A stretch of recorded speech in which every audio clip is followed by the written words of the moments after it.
Hello बच्चों, कैसे हैं आप लोग। आई होप कि सब अच्छे होंगे। तो आइए स्वागत करते हैं आपका अपने केमिस्ट्री के यूट्यूब चैनल ई रसायन पर।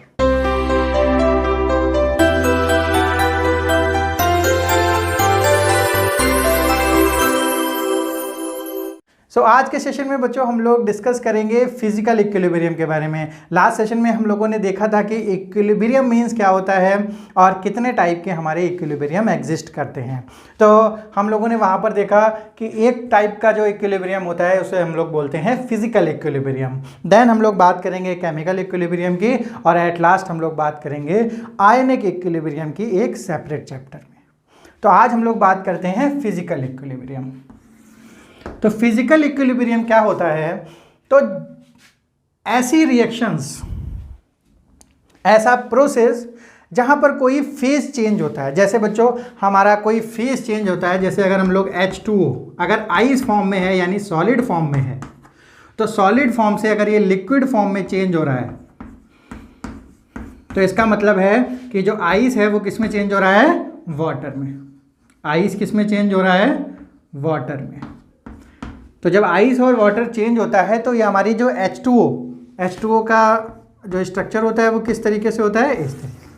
तो इस स्ट्रक्चर में कोई भी चेंज नहीं आता जब हमारी ये जो केवल और केवल फेज चेंज होता है, यानी जब आइस से वाटर बनेगा तो हमारे जो स्ट्रक्चर ऑफ H2O में कोई भी डिफरेंस नहीं होगा। यहाँ भी इसी तरीके से हमारा H2O का मॉलिक्यूल होगा और यहाँ पर भी H2O का मॉलिक्यूल इसी तरीके से पाया जाता है। तो ऐसी रिएक्शंस को हम लोग क्या कहते हैं? ऐसी रिएक्शंस को हम लोग कहते हैं कि यहाँ पर क्या हुआ है? फिजिकल चेंज आया है। फिजिकल चेंज आया है, या फिर हम लोग इसको बोल देते हैं फेज ट्रांसफॉर्मेशन। Phase transformation. तो ऐसी रिएक्शंस में अगर हमारा इक्विलिब्रियम पार्टिसिपेट करेगा। इक्विलिब्रियम के बारे में हम लोग बच्चों पहले ही बात कर चुके हैं कि जहाँ पर ऐसा, यानी जो ये हमारी फॉरवर्ड रिएक्शन और बैकवर्ड रिएक्शन है, यानी वाटर के बनने की जो रेट है और जो हमारे आइस बनने की रेट है, जहाँ पर इक्वल हो जाती है, वहाँ पर हमारा क्या एग्जिस्ट करने लगता है? इक्विलिब्रियम, जो कि कैसा नेचर में होता है? डायनामिक नेचर का होता है। तो यहाँ पर हम लोग फिजिकल इक्विलिब्रियम में बात करेंगे कुछ फेज ट्रांसफॉर्मेशन रिएक्शंस की, और फेज हमारे कितने तरीके के होते हैं वो भी हम लोग अभी देखेंगे। और एक टाइप की रिएक्शन और होती है जहाँ पर हम लोग फिजिकल इक्विलिब्रियम की बात करते हैं कि अगर कोई एलोट्रॉपिक फॉर्म में चेंज आता है। एलोट्रॉपिक फॉर्म क्या होती हैं? जैसे बच्चों हमारा कार्बन होता है, कार्बन के बहुत सारे एलोट्रॉप्स होते हैं, उनमें से एक एलोट्रॉप्स होता है ग्रेफाइट। अगर कार्बन ग्रेफाइट से कार्बन डायमंड का फॉर्म चेंज हो रहा है तो इसका मतलब है जो कार्बन है यहाँ पर अनचेंज्ड है, बट इसकी जो एलोट्रॉपिक फॉर्म है वो क्या हो रही है? वो चेंज हो रही है। तो इस टाइप की रिएक्शंस को भी हम लोग कहाँ पढ़ते हैं? फिजिकल चेंजेस के अंदर पढ़ते हैं बच्चों। तो ये सारी रिएक्शंस हमारी जहाँ पर इक्विलिब्रियम हम लोग इन्वॉल्व होगा इन फिजिकल रिएक्शंस में, उसको हम लोग बोलेंगे फिजिकल इक्विलिब्रियम। तो हम लोग आज देखेंगे बच्चों कि हम लोग कितने टाइप की फिजिकल रिएक्शंस के बारे में पढ़ने वाले हैं और उनके इक्विलिब्रियम के बारे में हम लोग आज डिस्कस करेंगे। तो सबसे पहली हमारी जो रिएक्शन होगी फेज ट्रांसफॉर्मेशन की, वो होगी solid to liquid. Solid to liquid, इसके बीच में जो हमारा इक्विलिब्रियम काम करेगा उसके बारे में आज हम लोग डिस्कस करेंगे। दूसरे टाइप की फेज ट्रांसफॉर्मेशन रिएक्शन है हमारी लिक्विड टू गैस। ये वाली हमारी जो फेज ट्रांसफॉर्मेशन है इसके बारे में भी हम लोग पढ़ेंगे। देन हम लोग फिजिकल इक्विलिब्रियम में पढ़ेंगे सॉलिड से डायरेक्ट जब गैस में चेंजिंग होती है और उसके बीच में जब हमारा इक्विलिब्रियम काम करता है तब हम लोग उसको बोलते हैं सॉलिड टू गैस। देन हम लोग एक्वस फेज की भी बात करेंगे। फिर हम लोग बात करेंगे सॉलिड, और जो सॉलिड का हमारा सॉल्यूशन बनेगा, यानी सॉलिड और जो सॉलिड का सॉल्यूशन होगा, यानी इसको हम लोग बोल सकते हैं सॉल्यूशन। Solution of solid. तो सॉलिड और सॉलिड एक्वस के बीच में जो हमारा, या सॉल्यूशन ऑफ सॉलिड के बीच में जो हमारा इक्विलिब्रियम काम करेगा, वहाँ पर हम लोग इसको डिस्कस करने वाले हैं। देन हम लोग बात करेंगे गैस के बारे में और गैसेस के सॉल्यूशन के भी बारे में, या फिर सॉल्यूशन ऑफ गैस के बारे में।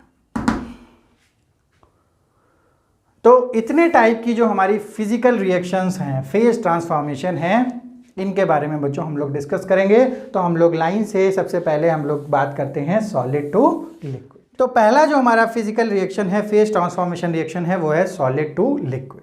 तो बच्चों यहाँ पर हम लोग एक एक्सपेरिमेंटल सिस्टम के थ्रू देखेंगे कि हमारा जो सॉलिड और लिक्विड के बीच में किस तरीके से इक्विलिब्रियम मेंटेन होता है और किस तरीके से वो दिखाई पड़ता है। तो यहाँ पर बच्चों हम लोग एक कंटेनर लेते हैं और कंटेनर को हम लोग क्लोज कर देंगे। सबसे पहली बात है कि हमारा जो इक्विलिब्रियम है वो हमेशा कैसे होगा, क्लोज्ड सिस्टम में होगा। क्योंकि अगर बच्चों ये हम लोग ओपन रखते हैं तो ओपन सिस्टम में हमारी जो सराउंडिंग होगी और सिस्टम होगा उसके बीच हम लोग मेंटेन नहीं कर पाएंगे इक्विलिब्रियम, क्योंकि सराउंडिंग जो होता है उसमें हीट का सिस्टम हम लोग क्या कर पाएंगे, कांस्टेंट नहीं कर पाएंगे। तो यहाँ पर हम लोग इसको क्लोज सिस्टम ले लेते हैं और इस सिस्टम को हम लोग लेंगे, कंडीशन कौन सी लेंगे, where Q is equal to 0, यानी एडियाबैटिक कंडीशन लेंगे, जहाँ पर हीट ना तो इससे बाहर जाएगी और ना ही इसके अंदर जाएगी। तो इस कंडीशन में हमें ये कौन सा मटेरियल लेना पड़ेगा, इसे थर्मस फ्लास्क लेना पड़ेगा। थर्मस फ्लास्क, जहाँ पर हमारी हीट का जो ट्रांसफ़र है वो क्या हो, 0 हो। ऐसी कंडीशन में अगर हम लोग यहाँ पर मटेरियल लेते हैं H2O सॉलिड। H2O सॉलिड मतलब बच्चों क्या होता है, आइस, यानी आइस के हम लोग कुछ क्यूब्स ले लेंगे। ये क्या है, हमारे आइस क्यूब्स। और साथ में हम लोग ले लेंगे वाटर,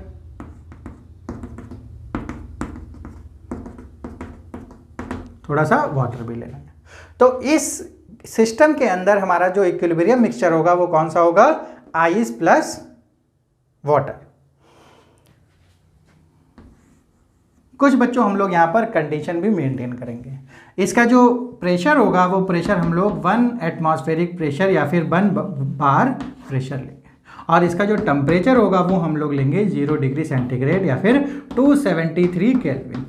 इसको हमको मेंटेन करके रखना है, क्योंकि ये जो हमारे पास सर्टेन कंडीशंस है इसमें ही हम लोग सॉलिड और liquid in case of water यहाँ पर इक्विलिब्रियम देख पाएंगे।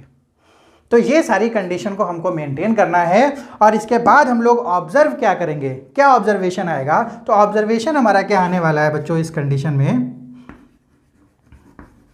ऑब्जर्वेशन क्या आएगा कि हम लोग देखेंगे थोड़ी देर बाद, अगर हम इसमें चेक करते हैं इसके अमाउंट ऑफ आइस या फिर अमाउंट ऑफ वाटर, तो थोड़ी देर बाद हमको देखने को मिलेगा there is no change in amount of water as well as in amount of ice. इसका मीनिंग क्या होता है बच्चों, इससे हम लोग क्या पता लगाते हैं, यानी ऑब्जर्वेशन क्या हुआ, there is no change of ice and water as well. तो ऐसा यहां पर क्या हुआ कि हमारी जो आइस है वो बच्चों क्या होनी चाहिए, मेल्ट होनी चाहिए थी, या फिर अगर हमारा जो टेम्परेचर बहुत ज़्यादा है तो हमारी जो वाटर है वो क्या होना चाहिए था, वो फ्रीज हो जाना चाहिए था, यानी उसको आइस में चेंज हो जाना चाहिए था, या फिर आइस को वाटर में चेंज हो जाना चाहिए था। पर यहाँ पर हमको दिखता है कि ना तो हमारी आइस मेल्ट हो रही है, ना ही हमारा वाटर कंडेंस हो रहा है या फिर फ्रीज हो रहा है। तो इस केस में हमको जो देखने को मिलता है तो हमको ऐसा लगता है कि यहाँ पर कोई भी प्रोसेस नहीं हो रही है, यानी जो हमारा इक्विलिब्रियम है वो कैसा है, स्टैटिक है। लेकिन बच्चों हम लोगों ने फर्स्ट क्लास में भी ये डिस्कस किया था कि हम लोग जितनी भी इस चैप्टर में इक्विलिब्रियम की बात करेंगे वो कोई भी इक्विलिब्रियम हमारा स्टैटिक नहीं होगा। तो यानी ये इक्विलिब्रियम भी हमारा डायनेमिक होना चाहिए। तो यहाँ पर भी बच्चों हमारा जो इक्विलिब्रियम है वो डायनेमिक है। देखते हैं बच्चों कैसे। तो इस ऑब्जर्वेशन का जो रीज़न है वो क्या है कि हमारा जो आइस है यानी H2O सॉलिड है और H2O लिक्विड है यानी वाटर है। यानी जो हमारा सॉलिड है वो हमारा लगातार क्या हो रहा है, मेल्ट हो रहा है, यानी मेल्टिंग ऑफ आइस हो रही है। और हमारा जो लिक्विड है वो क्या हो रहा है, फ्रीज हो रहा है, यानी फ्रीजिंग ऑफ वाटर चल रहा है। तो सबसे पहले जो जिस रेट से यानी जिस स्पीड से हमारा जो मेल्टिंग चल रही है वो सेम स्पीड हमारी मेंटेन कर रहा है फ्रीजिंग ऑफ वाटर। यानी जितनी स्पीड से हमारी आइस मेल्ट हो रही है उतनी ही स्पीड से वाटर भी फ्रीज हो रहा है। तो जब स्पीड ऑफ मेल्टिंग या फिर rate of melting is equals to the rate of freezing, यहाँ पर हम लोग लिख देते हैं rate of melting, rate of melting is equal to the rate of freezing.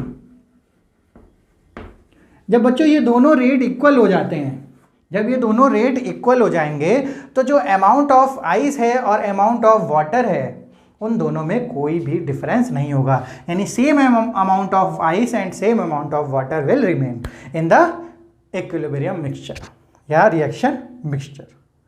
तो हम लोगों ने देखा कि हमारा ये जो दोनों प्रोसेस हैं ये कंटिन्यूसली साइमल्टेनियसली हमारे क्या हैं, चल रहे हैं। तो इसका मतलब है इस बॉक्स के अंदर क्या हुआ है, एक dynamic equilibrium in between solid and liquid काम कर रहा है।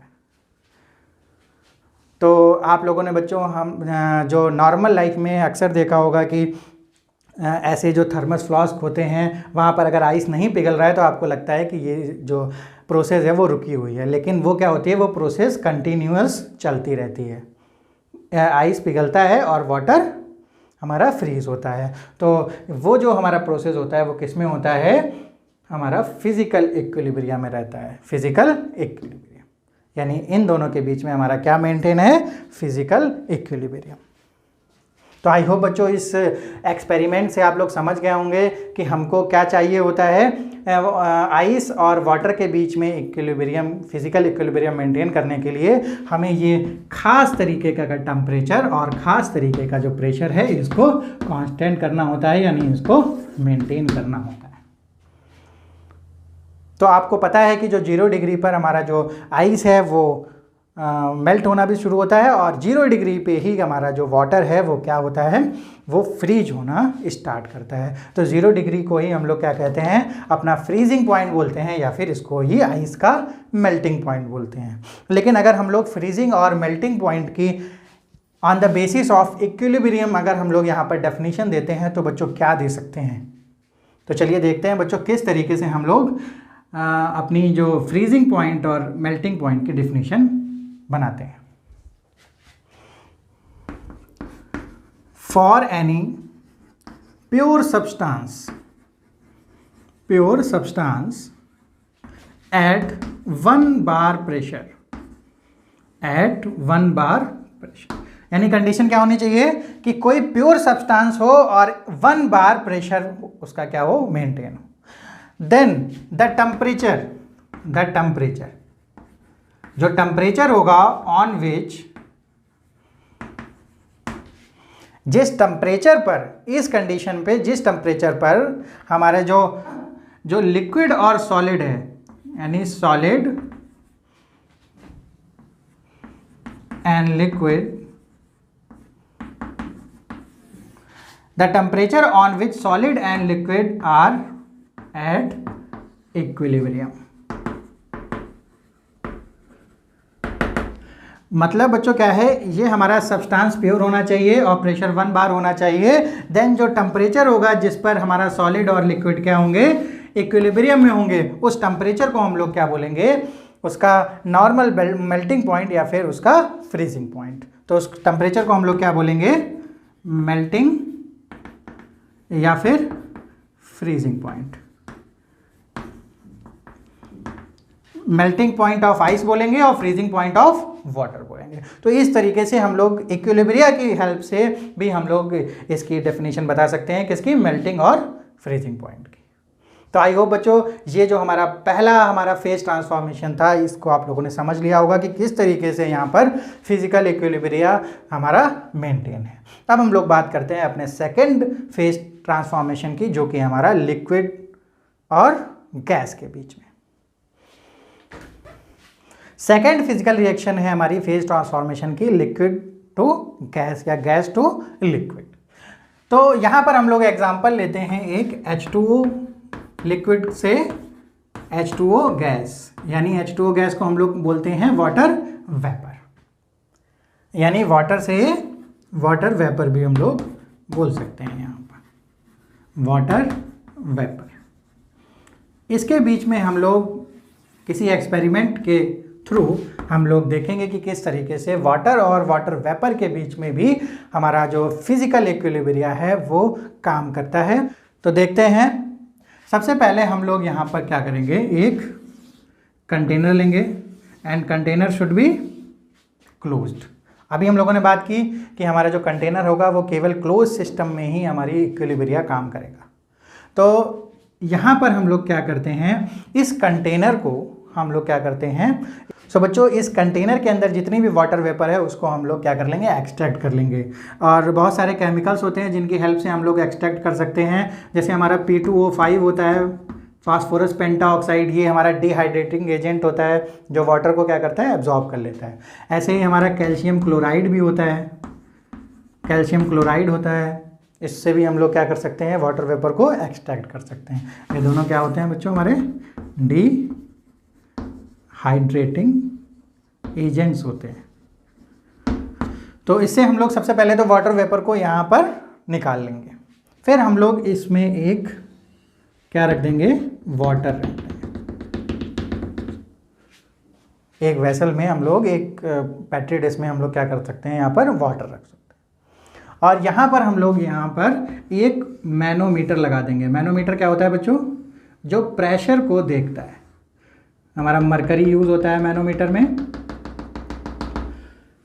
इसका क्या बच्चों प्रिंसिपल होता है कि जब ये मरकरी जब यहाँ पर प्रेशर बढ़ेगा तो ये मरकरी का जो लेवल है वो ऊपर और नीचे होता है, जिससे हमको पता चल जाता है कि इस बॉक्स के अंदर का जो प्रेशर है वो घट रहा है या फिर बढ़ रहा है। तो ये सिस्टम लेंगे हम लोग और ऑब्जर्व करेंगे। अच्छा, अभी हम लोग देखते हैं कि यहाँ पर जो प्रेशर और टेम्परेचर है वो भी मेंटेन करना पड़ेगा, क्योंकि लास्ट में भी हम लोगों ने देखा था किसी स्पेसिफिक प्रेशर और टेम्परेचर पे। तो प्रेशर हम लोग 1 बार ही रखते हैं यहाँ पर, 1 एटमॉस्फेरिक प्रेशर। और जो टेम्परेचर है, टेम्परेचर हम लोग यहाँ पर मानते हैं कि 100 डिग्री सेंटीग्रेड पर ये हमारा काम होगा, क्योंकि हम लोगों को लिक्विड को गैस में चेंज करना है। तो वाटर के केस में हमको क्या चाहिए होगा, 100 डिग्री सेंटीग्रेड या फिर 373 केल्विन। तो इस केस में बच्चों हम लोग ऑब्जर्व क्या करते हैं, ऑब्जर्वेशन हमारा होता है कि थोड़ी देर में अगर हम लोग देखते हैं तो ये जो अमाउंट ऑफ वाटर है ये हल्का सा रिड्यूस होता है, हल्का सा रिड्यूस होता है। और यहाँ पर जो वाटर वेपर का अमाउंट है वो क्या हो जाता है, हमको दिखाई देने लगता है। यानी इनिशियल स्टेज में क्या होगा, जैसे ही हम लोग प्लेस करेंगे, यानी आफ्टर प्लेसिंग वाटर, यानी जब हम लोग इस वाटर को प्लेस करेंगे इस जार में, इन द बॉक्स या बॉक्स में जब प्लेस करेंगे, देन हम लोग क्या देखते हैं, फर्स्ट हम लोग देखते हैं कि the amount of water will reduce and amount of water vapor will produce। ये हमको शुरुआत में हमारा जो फर्स्ट ऑब्जर्वेशन होता है, इनिशियल ऑब्जर्वेशन होता है, वो हमको ये दिखाई पड़ता है। देन आफ्टर सम टाइम जो हमारा अमाउंट ऑफ वाटर है एंड वाटर वेपर है वो क्या हो जाता है, after some time will constant. यानी बच्चों होता क्या है, शुरू में तो ये हमारा जो वाटर है वो कम हुआ और वाटर वेपर प्रोड्यूस हो गया। देन आफ्टर सम टाइम ये हमारा जो अमाउंट ऑफ वाटर भी वैसे का वैसा ही बना रहता है, हमारा वाटर वेपर भी वैसे का वैसा ही बना रहता है। अब हमको ये कैसे दिखाई पड़ा कि हमारा जो वाटर वेपर जो हुआ ये बन गया। यहाँ होता क्या है बच्चों, जब वाटर वेपर बनता है तो ये जो हमारा लेवल है मरकरी का, ये क्या हो जाता है, ऊपर आ जाता है, क्योंकि यहाँ से वाटर वेपर इस पर प्रेशर जनरेट करेगा जिससे कि इसका लेवल अप हो जाएगा। तो यानी थोड़ी देर में इसका जो वाटर है, वाटर वेपर यहाँ पर बन जाता है। तो इससे हमको बच्चों पता क्या चलता है, इससे हमको ये पता चलता है कि जब हम लोगों ने यहाँ पर एक वाटर रखा हुआ है इस बॉक्स में, तो हमारा क्या शुरू हो गया, हमारा रेट ऑफ वेपराइजेशन, क्योंकि बच्चों हमारा जो टेम्परेचर था वो कितना था, 100 डिग्री सेंटीग्रेड। तो 100 डिग्री सेंटीग्रेड पर वाटर क्या होता है, वेपराइज होता है, तो वेपराइजेशन हमारा शुरू हो जाता है।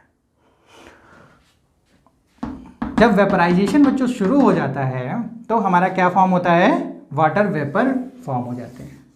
पर थोड़ी देर में जब वाटर वेपर पूरी तरीके से इसको कवर कर लेते हैं और वो वाटर के साथ इक्विलिब्रियम में आ जाएगा, तो हमारा क्या शुरू हो जाएगा, रेट ऑफ कंडेंसेशन। कंडेंसेशन क्या होता है, यानी जब वाटर वेपर वाटर फॉर्म करने लगेगी with certain degree of pressure, यानी जब उस पर प्रेशर पड़ता है तो वाटर वेपर क्या बनने लगती हैं, वाटर बनने लगता है। तो जब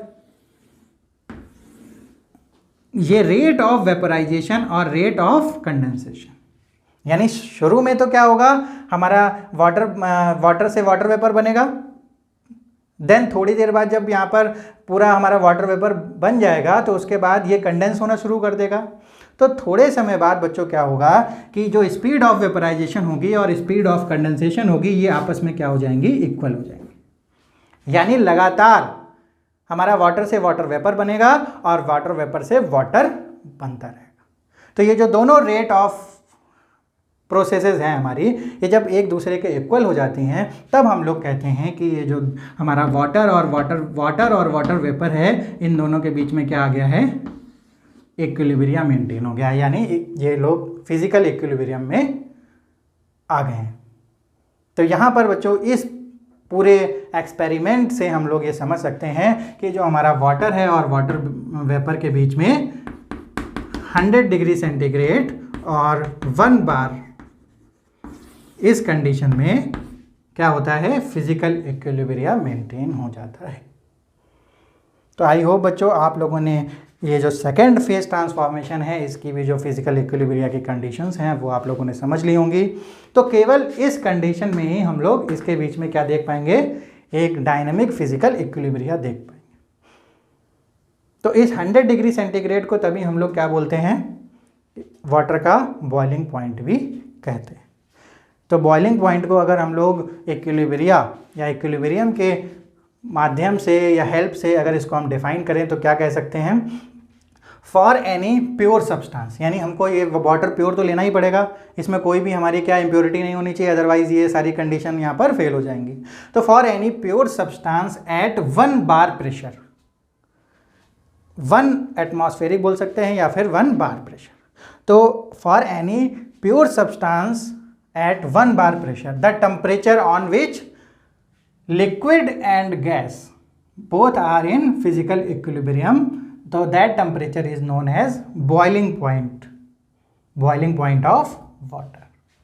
तो बच्चों इसको लिखने की जरूरत तो नहीं होगी, लेकिन लिख देते हैं, for any pure substance at 1 bar pressure, the temperature on which liquid and gaseous phase both are in equilibrium, so that temperature is known as boiling point। तो इस तरीके से हम बॉइलिंग पॉइंट को भी डिफाइन कर सकते हैं फिजिकल इक्विलिब्रियम की हेल्प से।